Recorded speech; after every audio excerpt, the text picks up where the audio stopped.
Hi everyone, welcome back to our channel. Today I, Bex, have a series review for you because I am finally filming my thoughts on Felicity's story collection. If you saw a tag video that I did, you may have been anticipating this because I mentioned it was something that I wanted to do. What I would really like to do is read all of the story collections for all of the historical American Girl dolls and then do a series review. Felicity is the first chronologically of the original 6. So that's why I've started with her, and I had never read this book before, or this collection before. My knowledge of Felicity was very minimal just from what I picked up sort of flipping through the catalogs back in the day, because of course we used to get the American Girl catalogs at my house. I knew that she was Colonial Williamsburg, American Revolution, and she was a horse girl. That's what I knew going into this book, and I tried very hard as I was diving deep into the rabbit hole online to not spoil myself in terms of where these stories were going to go, because all of these American Girl collections have a very similar format. I've read other ones, but just not Felicity's. Felicity's story collection is written by Valerie Tripp, who is a notable children's author. She wrote some of the other story collections as well, and it is illustrated by Dan Andreasen, and these books are just so well put together. There is this sort of clearish cover that goes over the book, and if you take it off, you can see the official portrait of the American Girl doll. Each book has a really nice gold ribbon. It has her little portrait on the back. They're very well put together, so I would love to have the entire set that is available. These story collections were published in the early 2000s. This one was published in 2001, but the stories were originally written in the early 90s. I really can't talk enough about how just beautiful these collections are. They have the portraits of the characters that you're going to meet throughout the stories at the front, and if you were to pick up the books individually, not all of these portraits would necessarily be in there because not all of these characters appear, but it's really nice that they've combined them all for the story collection. And at the end of the books, there's a little section called Looking Back, a peek into the past, that gives you some historical context for what it would have been like to live in Colonial Williamsburg in 1774. The last thing that I want to say before I get into actually reviewing the stories is that I would categorize this as sort of early middle grade. The font is quite large. The language is a little bit harder than, like, you know, early elementary school, but it's not what we would kind of think of as standard middle grade on BookTube these days. It's not quite that difficult. But if you're an adult reading these books, you just absolutely fly through them because they're approximately 60 to 65 pages each, and the font is big, so you can read one very easily in one sitting. The first book is Meet Felicity, an American Girl, and in this you are introduced to Felicity Merriman. As I mentioned already, she is growing up in Colonial Williamsburg in 1774. The American Revolution is starting to brew. The seriousness of it is on the horizon. Felicity lives in a pretty well-off family. Her father runs the local general store. She has a few siblings, and she's really into being outdoors and sort of breaking the norms of what is expected of a young girl in this time period. She has a lot of spunk. She feels very passionately about things. She really loves horses, and she's kind of not afraid to speak her mind, which when you're a young girl reading a book can be very exciting. The plot of this book follows Felicity falling in love with a horse named Penny that is being mistreated by someone in town. His name's Jiggy Nye. He's definitely not the best person. And we see Felicity get very upset about this, and she decides to do something about it. And she's mostly doing it on her own, but she does get a little bit of help from Ben, who is the family's apprentice, who helps Felicity's father in the general store. I am going to talk spoilers in this video because it has been a while since these books have been published, and I'm doing a bit of a deep dive here. So I have to say that this story didn't end up where I thought it was going. I did not expect Felicity to not be able to keep Penny, so I thought that was a really good lesson. I did like Felicity going around the sort of rules of the time and trying to rescue Penny. She's certainly told that it's Jiggy Nye's horse. You can't take it from him, even though Jiggy Nye makes this offhanded comment during a moment of frustration where he says, if anybody can ride her, they can have her. And so Felicity takes that and eventually is able to ride Penny, but Jiggy and I obviously didn't actually want to give the horse away, so Felicity can't keep her, and Felicity ends up helping free Penny, and Penny runs into the woods to, maybe be seen again, we'll see. I liked that it didn't quite end how Felicity wanted, and I really didn't have a problem with Felicity bending the rules and going and riding somebody else's horse and trying to take somebody else's horse, because it was being mistreated. Penny was being abused, so I was kind of like, go Felicity. Some people, at least reading like Goodreads reviews, they weren't really pleased with the fact that Felicity was kind of going against what was expected of her, and I was like, the horse is being abused! Like, come on! I get it's colonial Williamsburg, but I'm reading this in my time and I feel passionately about that. This is very much a personal focused story. Later on they get broader and they really talk about the issues surrounding Felicity at the time, but this Meet Felicity book is very much about her, establishing her as a character. And so I thought it was a decent way to kind of kick off getting to know Felicity and the story collection. Book number 2 is always a school story, so it's Felicity Learns a Lesson. This one does get a bit broader because it starts to deal with the tax on tea that is happening. So the king has started taxing tea and the colonists are very upset about that, and it does directly affect Felicity, not only because people drank tea at the time, but because her father owns the general store and her father has to make a decision about whether or not he's going to sell the tea. At the same time, Felicity in this school setting is starting to take gentlewoman lessons with one of the local ladies. She's being taught how to be a young woman in society at this time, and it is in this book that we meet Felicity's best friend, Elizabeth Cole. Unlike Felicity, who was born in the Virginia colony, Elizabeth and her family have come over from England, so that does eventually create an interesting dynamic between the two of them, but at this point in the book it is fun to see their relationship building, even if I don't think it's necessarily the best example of a young relationship. And also, this is a very specific gripe for somebody who's read the books and then is thinking about the dolls that accompany these books. Elizabeth Cole in the books has brown hair and brown eyes. I didn't know that. I always assumed she had blonde hair and blue eyes because the doll that like the Elizabeth Cole doll looks like that, but apparently that doll was modeled after the actress in the film, which I did watch as well. More on that later. I do think this book is a little bit stronger because we start to address issues that are building to the American Revolution. You see the debate about the tea, and Felicity also has her own personal debate about whether or not she's going to drink tea at these lessons because she is being taught how to properly serve tea. There's a good mix of personal struggles, societal issues, and I do think you start to see a little bit of growth for Felicity. Book number 3 is always a Christmas story, and this is Felicity's Surprise.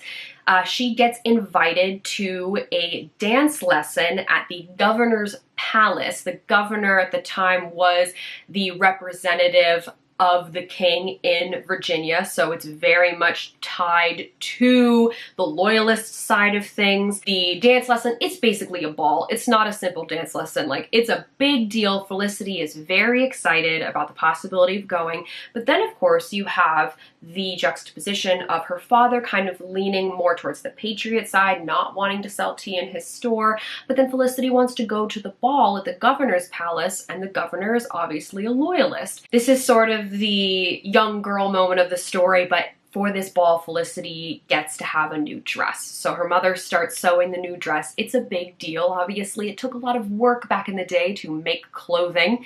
And unfortunately, while her mother is making this dress for her, her mother becomes deathly ill. And this is a very serious undertone into the story. And I think because that happened, we see some really excellent character growth from Felicity. At the beginning of the story, she's nagging her mother a lot about making the dress and how, asking her how the sewing's coming along while her mother has all these other things to do. Felicity has siblings. She's trying to run a household. And then when her mother becomes ill, Felicity has to shift roles and kind of take on that motherly figure role because she is the eldest sibling, and she does have to accept that she's probably not going to be able to go to this ball at all. Felicity, you know, she is still 9 years old at this point, 9 turning 10, and she was really excited about going to this ball, and Ben chastises her and says, you shouldn't go because you're not a loyalist, like the king is bad, we don't like his taxes. Felicity's so young, she's not fully thinking in the political way. So it was really kind of a dick move for Ben to be so mean about it to her, but the story does get resolved in the end. The dress gets finished thanks to her best friend Elizabeth and her family. Her mother does get better, and Ben actually escorts her to the ball. This story ended up actually being my favorite of the entire collection because of that good character growth, and I thought it had a really serious undertone to it. They really showed how sick her mom was, and Felicity was really worried about her. And in the end, you still get that happiness of going to the ball, but Felicity really did learn a good lesson. She had a nice surprise. It ended up being a heartwarming Christmas story, so that is why it ended up being my favorite. But I still have 3 more to talk about. Number 4 is Happy Birthday, Felicity. There's always the springtime story. It's the birthday story. Felicity's turning 10, and her grandfather's coming to visit, and he brings her 2 gifts, a little lamb, and then he also brings her this guitar, which doesn't look like a guitar in how we think of it these days, but it was a guitar for the 1770s, and it used to be her grandmother's. So it's an important gift. It has a lot of meaning, and she specifically asked not to remove it from the house. What does she do? She removes it from the house because she wants to show her friends. Well, she wants to, show Elizabeth this really beautiful guitar that she got. And unfortunately, it gets wet because it accidentally gets left out in the garden, and she returns home and her family is extremely disappointed in her and her carelessness. That's pretty harsh to see her family come down on her, but in her effort to go get the guitar back, she finds out about this plot, this British plot to steal gunpowder from the local magazine. So she enlists the help of Ben and a new to us character, Isaac, to save the day. So even though she got the guitar wet and her family was very upset with her, she understands that what she overheard was particularly important, and in the end she saves the day and people are proud of her. It wasn't so much about her birthday in itself and like celebrating her birthday day. It was just that these events happened around her birthday, and the gift that she received was the catalyst for her finding out about this much bigger plot. I think this was actually a real thing that happened. There are other events in the story that are mentioned in passing, like Yorktown dropping tea into the water, kind of like the Boston Tea Party. Yorktown did that as well. That's mentioned in here. So there are references to real events that would have been happening at the time, but obviously with Felicity warning everybody about the gunpowder, that was a specific thing to just have our main character more involved in the action, which totally makes sense for a middle grade historical fiction book. The one interesting, notable thing to me in this story is that we get an interesting comment from Isaac, who is a free black man.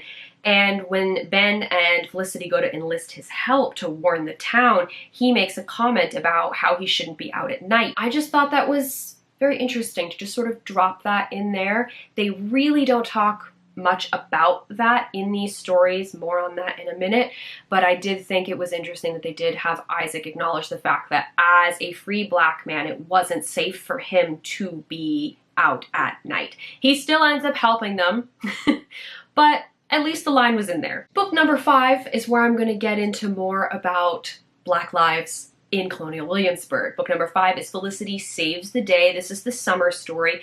Felicity is spending her summer at her grandfather's plantation. Yeah, that made me feel a bit awkward. But her rebellious spirit, Her rebellious free spirit loves it here. She loves being down by the river and outside all day. Felicity and grandfather often ride their horses very early in the morning through grandfather's land, and we do see depictions of enslaved people working the land. And yeah, that definitely made me feel really awkward because Felicity never addresses it in any way. It's around her, but she never acknowledges it, and it felt a bit uncomfortable. There's also this major plot point happening of Ben, the apprentice, wanting to break his apprenticeship, run away, and become a Patriot soldier because he feels like it's something that he needs to do. And then we also have Penny the horse coming back into Felicity's life because one of her grandfather's friends is selling some horses, and turns out Penny's one of the horses. There's a lot going on in this book with her getting Penny back, and then also with Ben running away, and then also just being at a plantation. It's a bit overwhelming. I felt really meh about this book because of the couple things that happened. So this was all personal drama in this one. And the first thing that kind of made me feel meh was Ben was wounded in the woods, and Felicity finds out that he's there. And because Ben helped her with Penny back in the first story, she feels an obligation to not tell people where he is. But the thing is, he's injured. Like, he's going to potentially get really sick. And also, apparently he's 16, which I didn't think he was that old. And then also, I didn't mention them earlier because I wanted to save it for now, but there are two people that work in the Merriman household. There's Marcus, who helps her father with the general store, and there's Rose, who helps the mother around the house.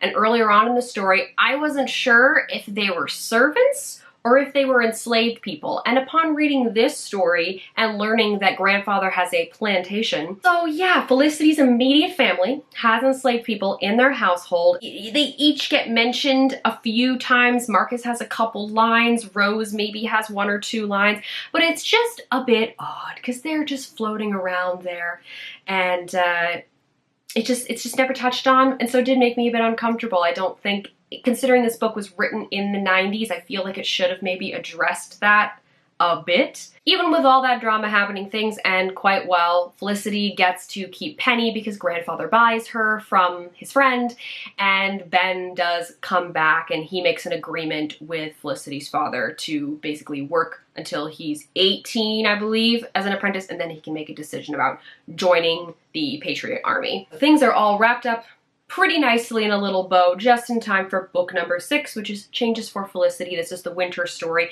So at this point, we've been following Felicity's life for a little over a year now. This final story starts in January of 1776, and the American Revolution is fully underway. Felicity and the people of Williamsburg are really experiencing the effects of this, particularly her friend Elizabeth, because her father is a loyalist, and so her father actually gets arrested because of this, and it really puts a strain on their friendship. The exciting thing is that Penny, the horse, is pregnant, you know.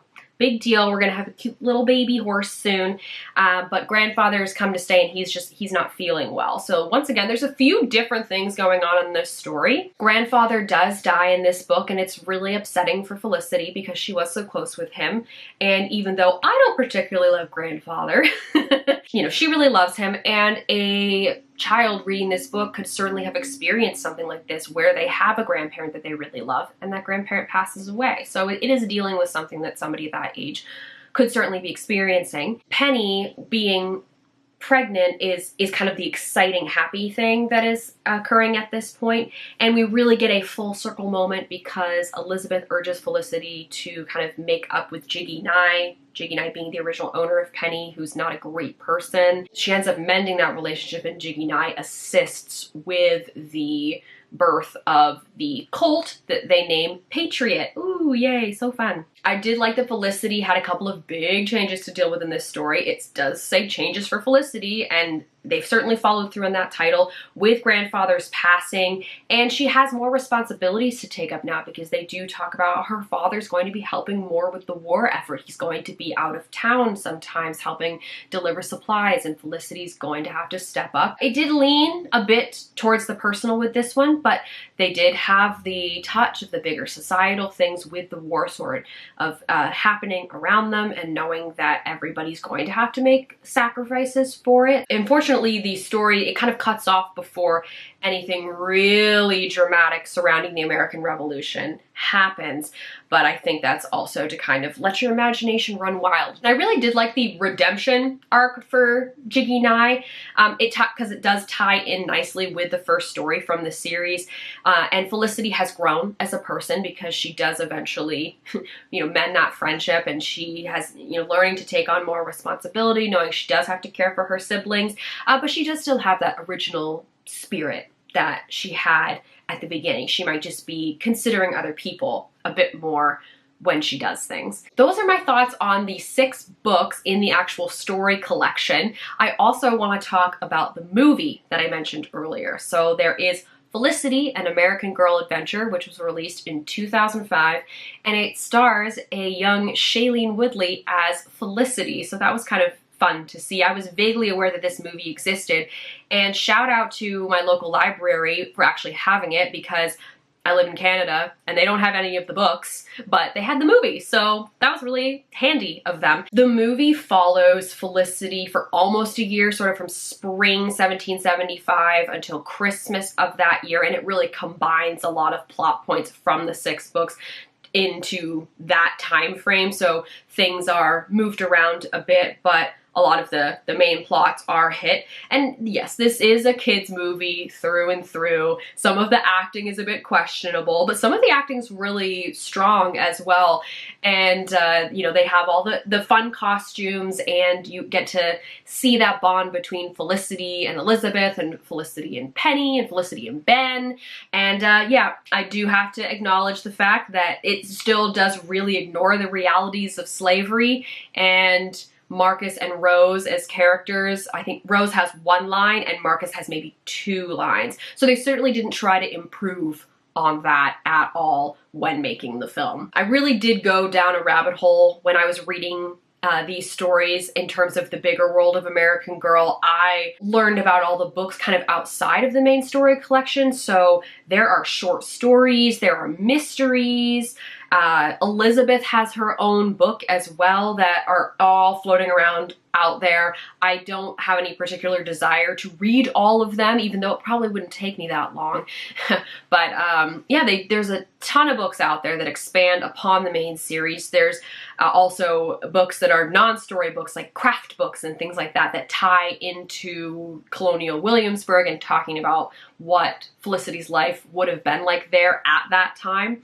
I did also listen to the Dolls of Our Lives podcast episodes that go along with Felicity's story. It's hosted by 2 women who are historians, and they also grew up with American Girl. Neither of them were particularly Felicity girls, but they did have some interesting points. It was, nice to hear some analysis from people, but yeah, I didn't agree with everything they said, and they kind of went off on random tangents sometimes, but it was nice to kind of have that breakdown after reading the books and just hearing what other people thought. I also watched a ton of videos about like the Felicity dolls and talking about the clothes and how accurate the clothes would be to that colonial time period. So yeah, I learned a lot, really broadened my horizons during my reading experience of this, and I really hope to do that with the other story collections. I think that is all I have to say for Felicity's story collection. I really did have fun reading this, and now I need to get my hands on Josefina's story because I don't have her books either. I've never read her either,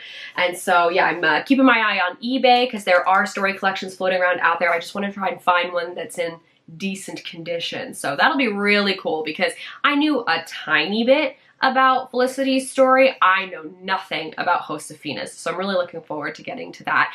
If you are someone that grew up with American Girl dolls and read the American Girl books and perhaps read Felicity's stories. Let me know what you thought down below, if you have particular memories or if you were really obsessed, and if you had a particular doll. I didn't mention it in this video, but I had Kirsten and Kit. So those are the two that I have their story collections already. So it'll be fun to go back to those stories when I eventually get to them in the timeline. But yes, you're an American Girl person. If you grew up with it, I would love to hear your thoughts. As always, links are in the down bar. You can check those out if you feel so inclined. Thank you all very much for watching, and I'll see you later.